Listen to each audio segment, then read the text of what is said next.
Yes, YouTube, we're back in the bike den. Today's project, or today and this evening's project, is going to be converting the Mega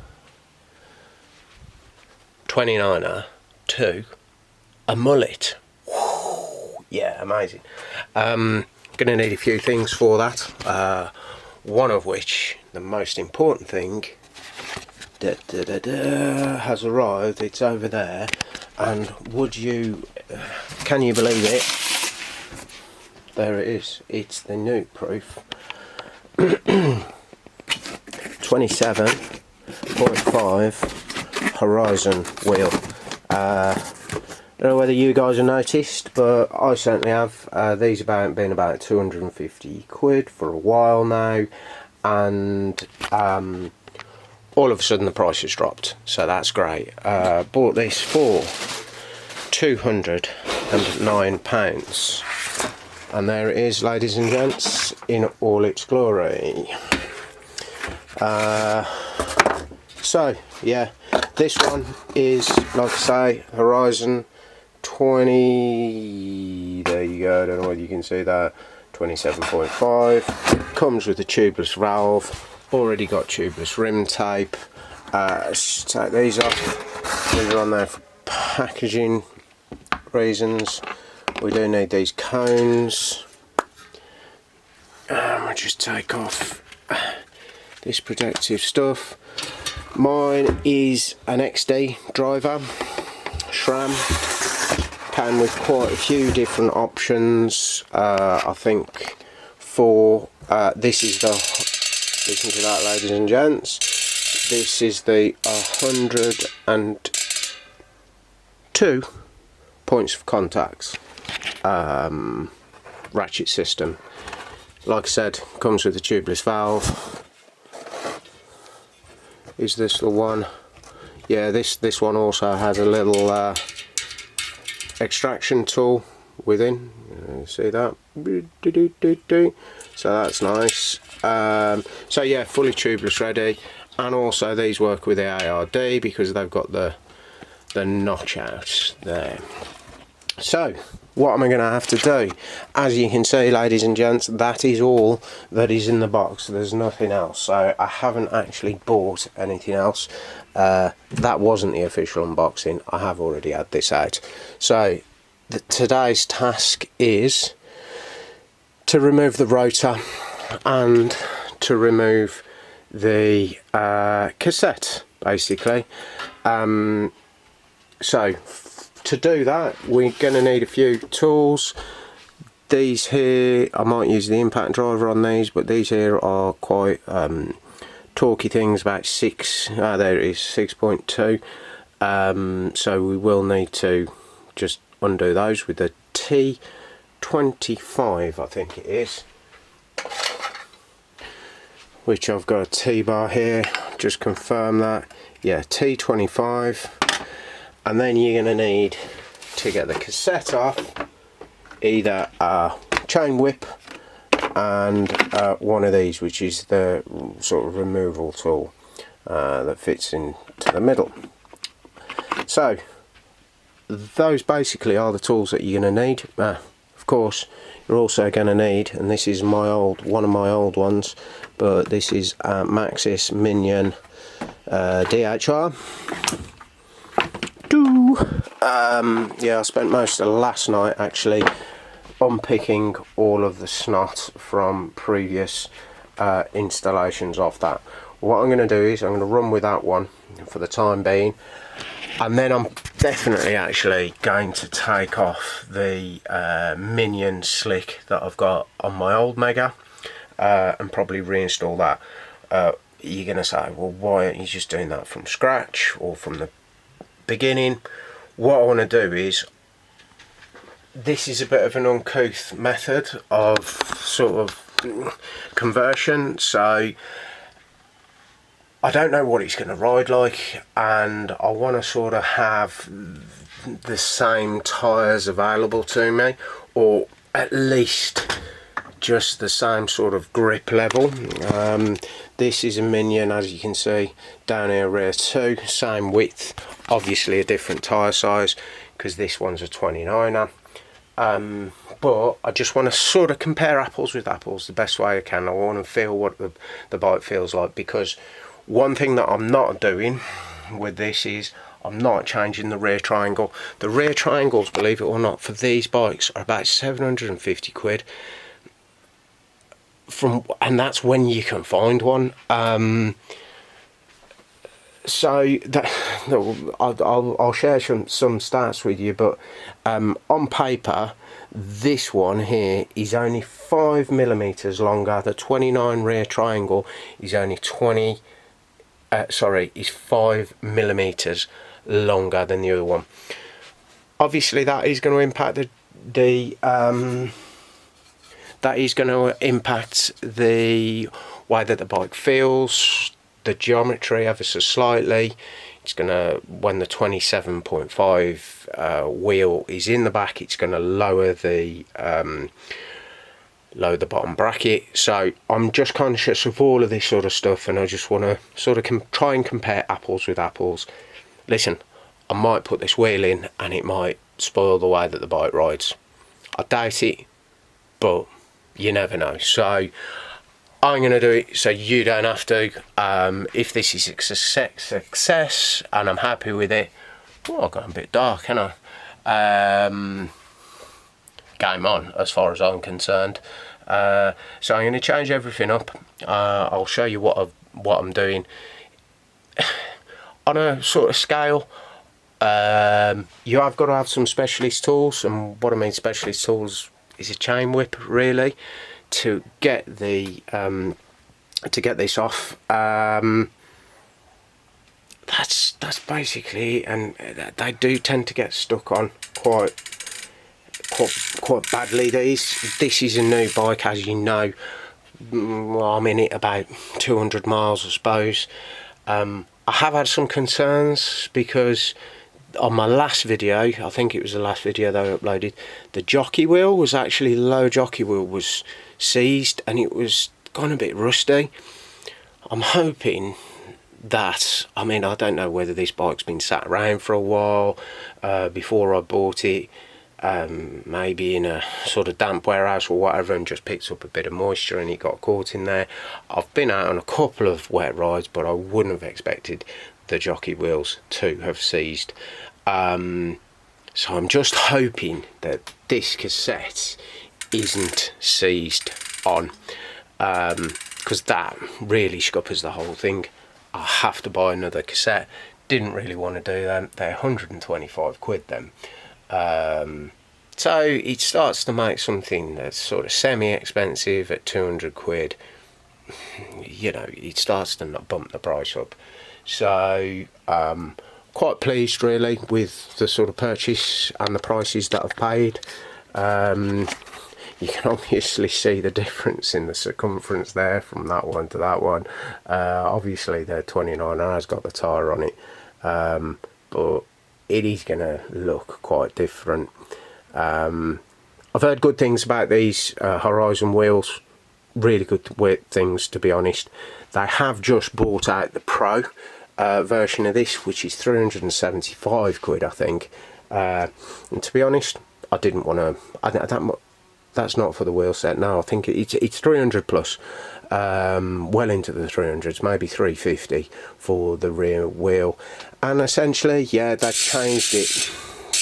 They've changed it up. They've changed the design of the hub a little bit and all the rest of it. But on paper, guys, the way that these bearings work and all the rest of it, and the integration of everything, works really well. Lots and lots of reviews for the price point at 250 quid. I think there might have been a little bit more than that when they were first released. This wheel is sort of winning awards. Is a strong thing to say, but it's sort of really high up there in the reviews and sort of bike radars and all the rest of it. So quite pleased at the price. Like I said, let's just crack on. Right then, guys, so I've cheated a little bit because I've already used the chain whip on this to crack it off. It was pretty stiff. There was a bit of bad language involved. I've still got all my knuckles intact. The principle is,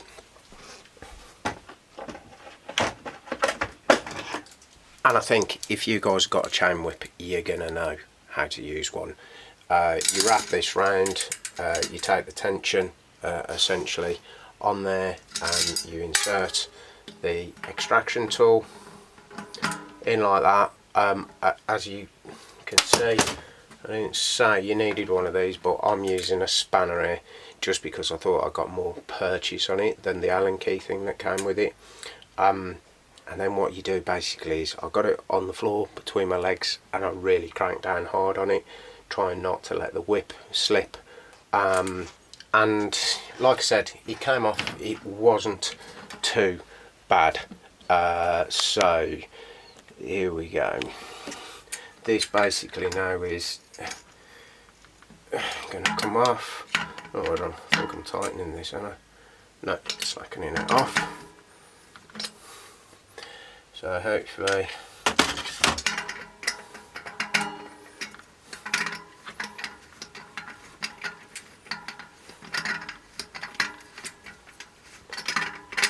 we can get this off. Right, it's off. So there you go, off.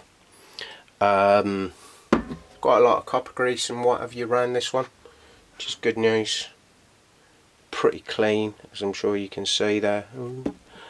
Zoom, zoom. Zoom. There you go, pretty clean, and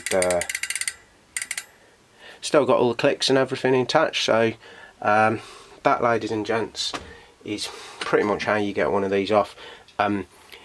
Listen, if you're struggling with this and you want to do this job, just take it down to your local bike shop. I'm pretty sure they'll crack it off for you. Another tip would be, get a load of WD-40 degreaser, spray it in. If you're struggling really badly with it, you can of course take the sort of the cones off and what have you, and you should be able to, hang on, I'll just fix this back on for a sec, just to show you, because you will be able to pop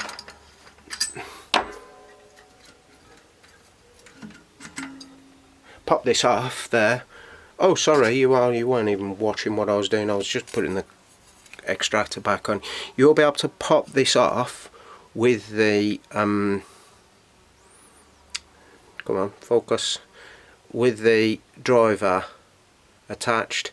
Now, I wouldn't suggest this, but then maybe once you've got that off, if it's really stubborn, you could get it into a vise, turn it up that way, get it into a vise, and then use the tool, clamp it in. Obviously try not to distort the sort of the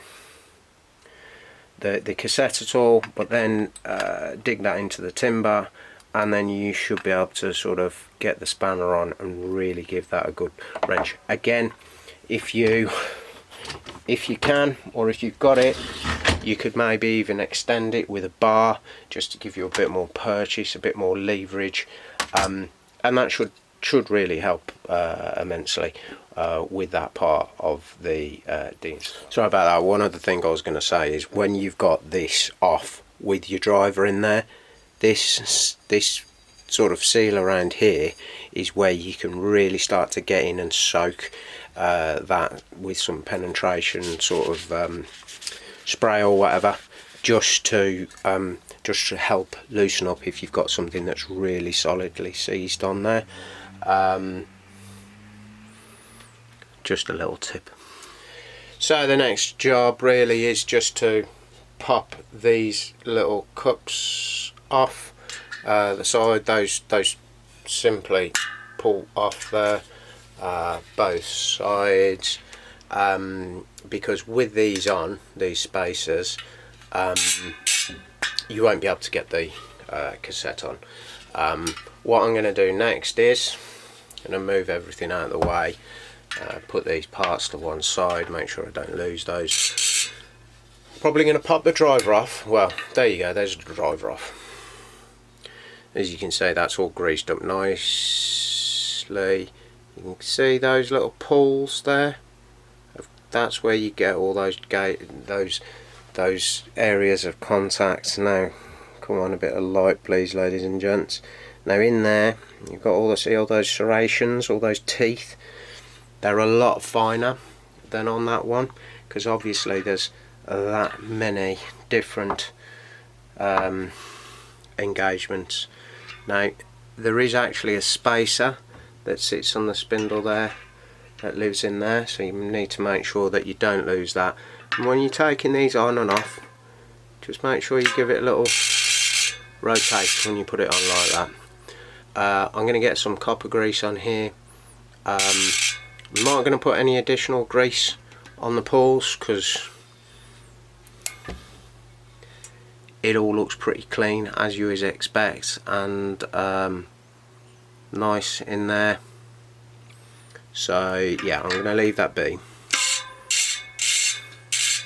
I might just put a little bit of grease around this seal here, which will sort of bit of sacrificial grease really. I just want it to give a bit of a barrier, just to stop any moisture and whatever you're getting in there. You can often tell, because this is nice and noisy at the moment, you'll tell when that needs servicing or taking off and re-greasing, because it just won't be as clicky, it won't be as nice. You might even find that it sticks, but yeah, so there's 1, 2, 3, 4, 5, 6 pulls there, all individually sprung, and that's why it sounds so sick, I suppose.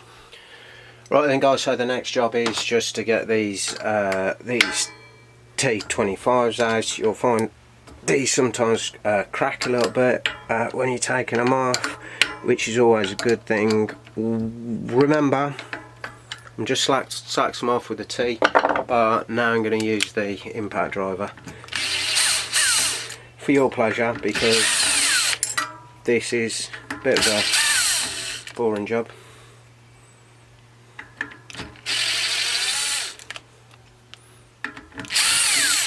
And cuts down on me waffling basically. So I've got those out. You'll notice there guys that they've got some form of blue Loctite on there. I actually dropped one, but there they are again, six of those. So I've got blue Loctite on. I've actually only got red Loctite. Oh no, sorry, this is the blue one. Chinese version, of course, Amazon special. Lovely, lovely.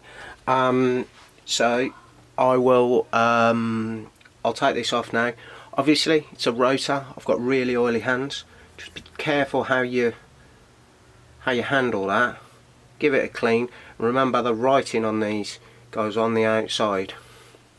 Right, remember it's a sort of directional thing, that is, so you need to make sure that you put it on the right way. Alright guys, so it's time for a bit of Loctite. Release that, and because this is a sort of braking component, I don't want it rattling or coming loose even, so a little bit of that on there. What I'm actually going to do is I'm going to clean this up. Might even put some gloves on, some little nitrile sort of plastic gloves or whatever, so I don't touch this braking surface. Remember, writing goes on the outside. Alright, and there's no sort of etching on the inside at all. It's all on the outside. So there you go, brand new, nice and clean, lovely, lovely. Obviously not brand new. Just going to drop that down there, get all the holes lineable.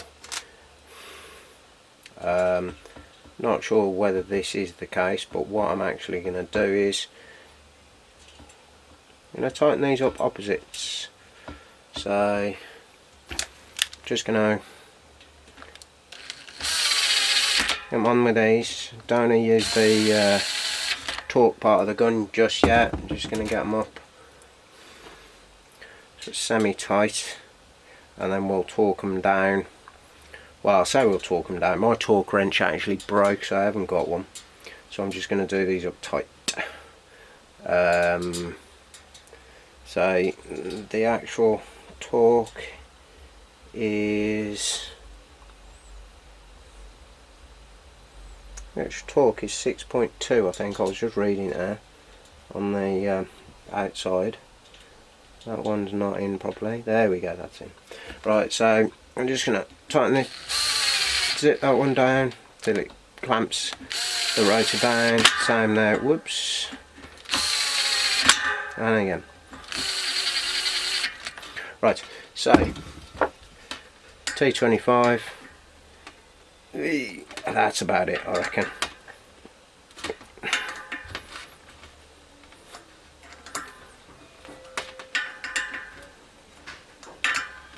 Perfect, eh?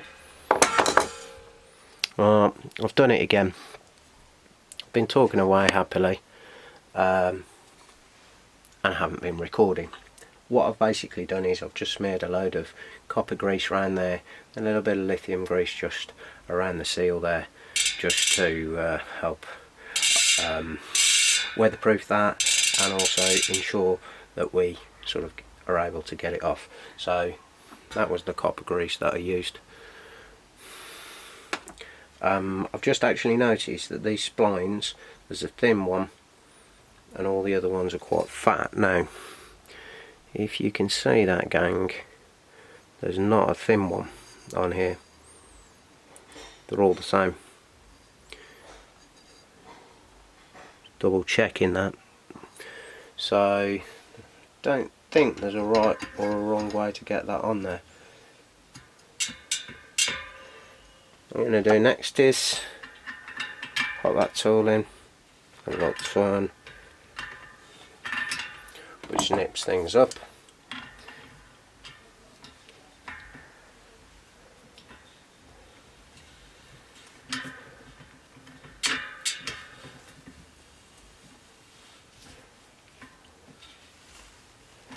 Now obviously this is an opposite thread sort of situation.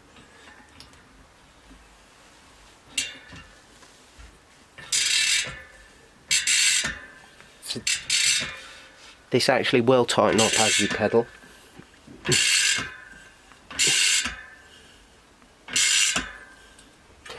And the torque suggestion for this is pretty automotive, to be fair. It's a lot, so you know, let's just get it as tight as we can. Like I said, the first time that you stamp on your pedals, that will bind and tighten. That's one of the problems, and sometimes why they're so difficult to get off, because they've been snapped really tightly shut. So that in essence, without the tyre, is our wheel 27.5 ready to go. I'll show you me putting the tyre on in a sec. Right then guys, so always remember as well when you're fitting and installing tyres that tyres are rotational as well, so just remember to take a look at the sidewall of the tyre, just to double check that you know which way they go. Now, I can sort of already see that these are going to be quite tight, but we will proceed and try and get them over and on without any levers.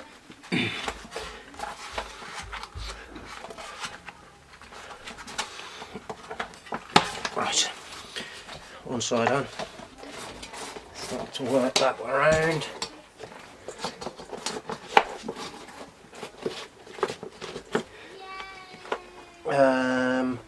And what we should do actually is just rotate the tyre. In fact, I don't know whether we're going to be able to now. We'll just rotate them.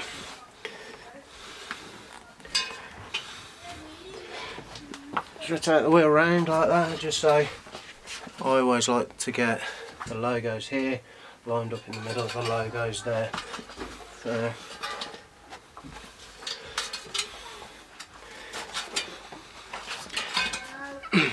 not a disaster if you can't, but it's always nice, isn't it? Right, so that's about it actually, pretty much in the middle. So I have actually used these tyres before, they're well worn, but like I said, I wanted to marry it up. Minion versus Minion. So